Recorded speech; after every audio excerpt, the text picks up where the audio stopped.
বাংলাদেশ ব্যাংকের ১৪তম গভর্নর হিসেবে নিয়োগ পেয়েছেন বিশিষ্ট হিসাববিদ ও ব্যবসায়ী মো মুস্তাকুর রহমান।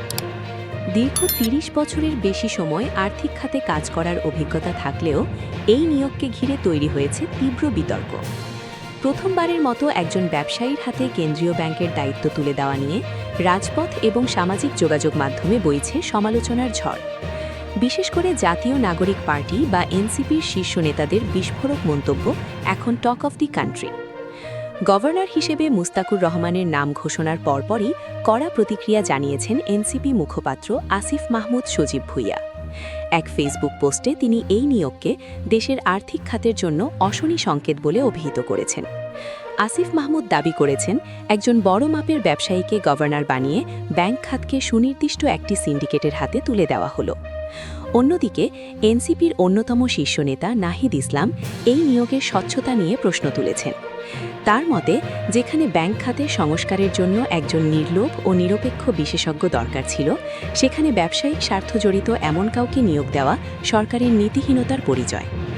এনসিপি নেতাদের অভিযোগ, এই সিদ্ধান্তের ফলে খেলাপি ঋণ আদায় থমকে যেতে পারে এবং সাধারণ আমানতকারীদের স্বার্থ চরম ঝুঁকির মুখে পড়বে। সমালোচকরা বলছেন, বাংলাদেশের ইতিহাসে মুস্তাকুর রহমানই প্রথম গভর্নর যিনি সরাসরি বড় ব্যবসায়ী গোষ্ঠী থেকে এসেছেন। এনসিপি নেতাদের দাবি, মুস্তাকুর রহমানের সাথে যুক্ত থাকা বিভিন্ন প্রতিষ্ঠানের ঋণ রেকর্ড খতিয়ে দেখা প্রয়োজন। বিশেষ করে মিউচুয়াল ট্রাস্ট ব্যাংকে তার সাথে সংশ্লিষ্ট একটি ঋণের ইস্যু সামাজিক যোগাযোগ মাধ্যমে ছড়িয়ে পড়েছে, যা নিয়ে জনমনে উদ্বেগ বাড়ছে। আসিফ মাহমুদ তার বক্তব্যে হুঁশিয়ারি দিয়ে বলেছেন, আর্থিক খাতকে ধ্বংস করার যে কোনো ষড়যন্ত্র জনগণ মেনে নেবে না। তিনি আরও উল্লেখ করেন যে, গত কয়েক বছর ধরে ব্যাংক খাতে যে লুটতরাজ হয়েছে তা বন্ধ করার পরিবর্তে এই নিয়োগ সেই লুটতরাজকে আইনি বৈধতা দিতে পারে। উল্লেখ্য যে, গত ২৫ ফেব্রুয়ারি ড আহসান এইচ মনসুরের স্থলাভিষিক্ত হন মুস্তাকুর রহমান। বিদায়ী গভর্নরকে নিয়ে কেন্দ্রীয় ব্যাংকের কর্মকর্তাদের একাংশের আন্দোলনের মাঝেই এই নাটকীয় বদল ঘটে। তবে দায়িত্ব নেওয়ার পর নতুন গভর্নর তার প্রতিক্রিয়ায় জানিয়েছেন, তার প্রধান লক্ষ্য হবে ব্যাংকিং খাতে শৃঙ্খলা ফেরানো এবং সাধারণ মানুষের আস্থা ফিরিয়ে আনা। তিনি রাজনৈতিক বা ব্যবসায়িক চাপমুক্ত থেকে কাজ করার প্রত্যয় ব্যক্ত করেছেন।